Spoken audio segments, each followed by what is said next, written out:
Vice President Leni Robredo said that Presidential fourth runner and former Senator Ferdinand Bongbong Marcos Jr. the Commission on Elections or COMELEC Employment in the Philippines declined by 6.4%.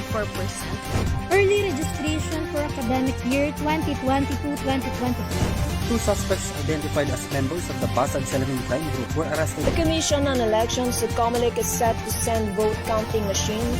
Singer actor Ronnie Liang has achieved another milestone in his life. Bringing you the top stories for tonight, I am Alvin Pelobello.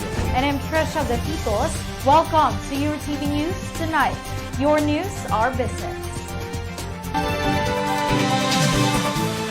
Good evening, bringing you the top stories for tonight. My name is Alvin Pelobello. Welcome to Eurotv News Tonight. Your news, our business. For the headlines, President-elect Ferdinand Bongbong Marcos Jr. will temporarily lead the Department of Agriculture.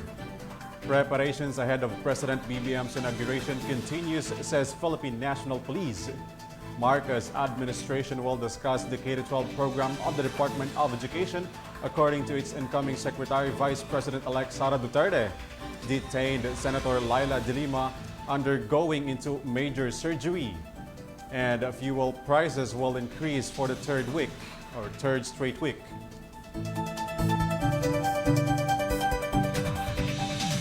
President-elect Ferdinand Bongbong Marcos Jr. will temporarily lead the Department of Agriculture under his administration. This is to value the chain of agriculture sector in the Philippines and prepares for the agency into a post-pandemic setting. Marcos has announced this in his press briefing Monday afternoon. Amongst Marcos' priority is the agriculture sector to increase agricultural productions and sustain the threat of food security and counteracting increases in prices of basic commodities. With 10 days remaining, preparations are underway for the 30th or June 30th President-elect Ferdinand Bongbong Marcos Jr.'s inauguration, says Philippine National Police. According to PNP spokesperson Colonel Gian Fajardo, personnel have been deployed in all activity areas in the National Museum where the inauguration will be held. As part of the said preparations, thousands of cops will be deployed, installing steel barriers, enforcement of 1 kilometer no-fly zone, and the possible use of signal jammers. The PNP are likewise coordinating with the groups who are planning to conduct protests during the inauguration.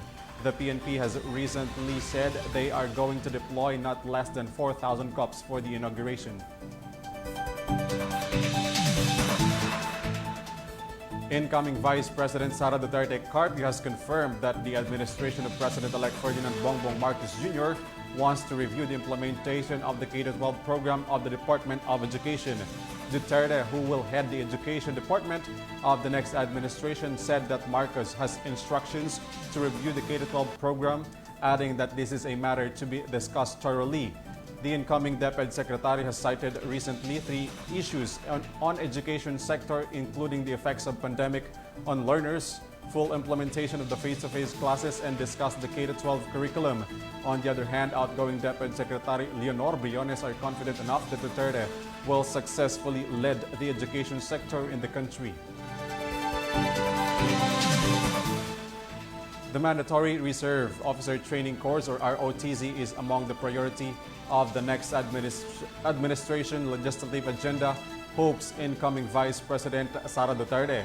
Duterte said the Lakas Christian Muslim Democrats, or Lakas CMD, becomes the ruling party at the House of Representatives, mandatory ROTC would be included in the priority agenda. Duterte is the chairman of Lakas CMD, while the president is House Majority Leader Martin Romualdez. The incoming vice president during the campaign period said she would push the mandatory military service for the Filipinos aged 18 years old. Meanwhile, the mandatory ROTC program has been scrapped in 2002 following the approval of the Republic Act 9163, which established the National Service Training Program, or the NSTP.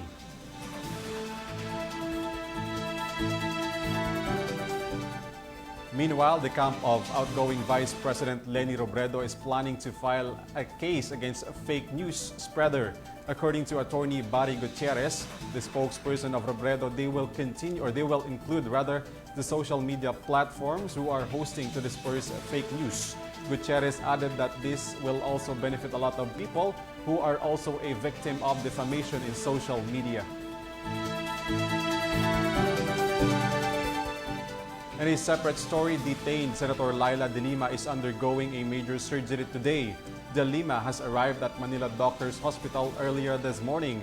This is after the Muntinlupa Regional Trial Court Branches 204 and 256, which handles De Lima's remaining cases, has granted the senator extreme urgent motion for medical furlough. The Kurtz branch has given 5 days to stay in the hospital after being diagnosed with the pelvic organ prolapse stage 3 and advised to undergo vaginal hysterectomy with anterior and posterior colporrhaphy.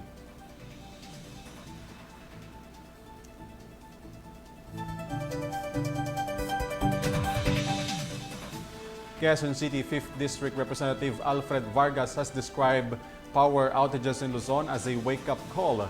Over the weekend, power outages have affected an estimated 1 million residents. Vargas said this is the attribute of insufficient power supply, which likewise serve as a reminder that the power and energy sector couldn't meet the demand of the recovering economy. With this, the lawmaker, who is also the vice chairman of the House Energy Committee, has pointed out several solutions to the issue and expresses confidence that the next administration would prioritize the power sector.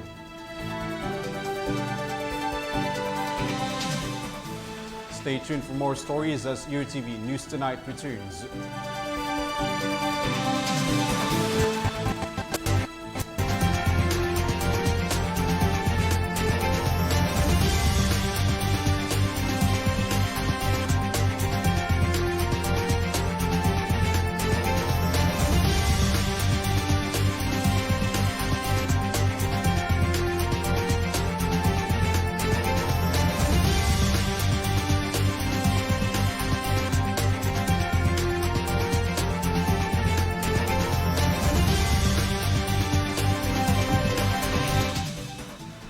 For the third straight week, fuel prices in the country will again increase.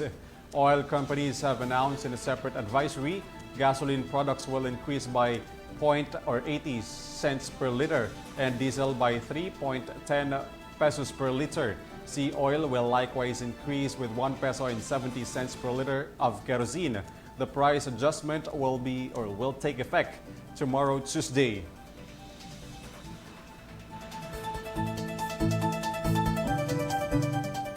The Philippines' inflation could rise into as high as 8.1% if the conflict between Russia and Ukraine continues, according to House Ways and Means Committee Chairperson Joey Salceda.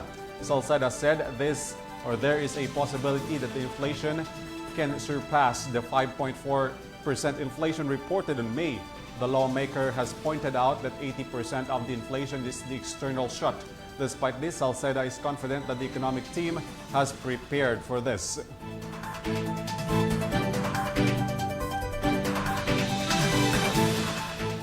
Meanwhile, Bangko Sentral ng Pilipinas or BSP Governor Benjamin Diokno has doubled his 2020 net salary, gaining 41.8 million pesos, according to the Commission on Audit or COA report.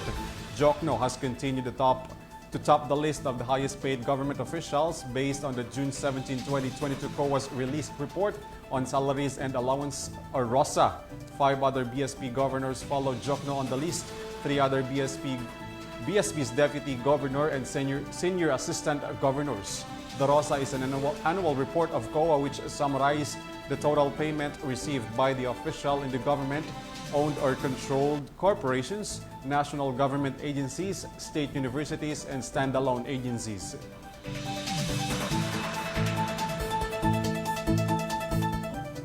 On weather update, the ridge of the high-pressure area continues to prevail over the eastern part of the country, according to the State Weather Bureau Pag-asa. Pag-asa has yet to detect any weather disturbances that could affect the country. Meanwhile, the rains are still expected over the most part of the peninsula, brought by the localized thunderstorms.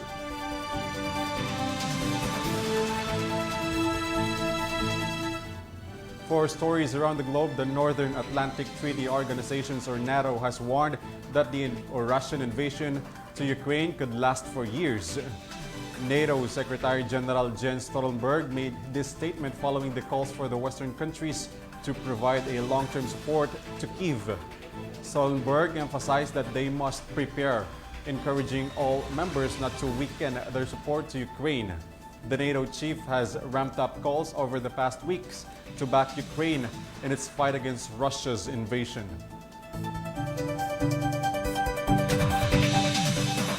In our sports news, Carlos Edriel Yulo has bagged 2 gold medals in the Asian Senior Gymnastics Championship in Doha, Qatar. The 22-year-old Yulo has displayed world-class performances in both vault and parallel bars.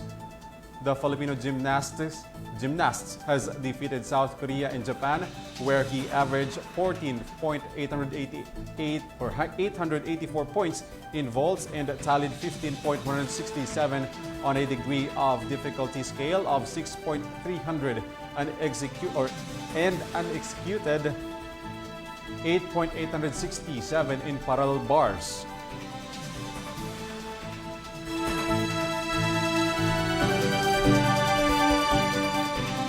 And those were the top stories for tonight. You can visit our social media account, facebook.com/official Eurotv News for the latest and hottest update. Once again, my name is Alvin Pelobello. Thanks for watching Eurotv News Tonight. Your news, our business.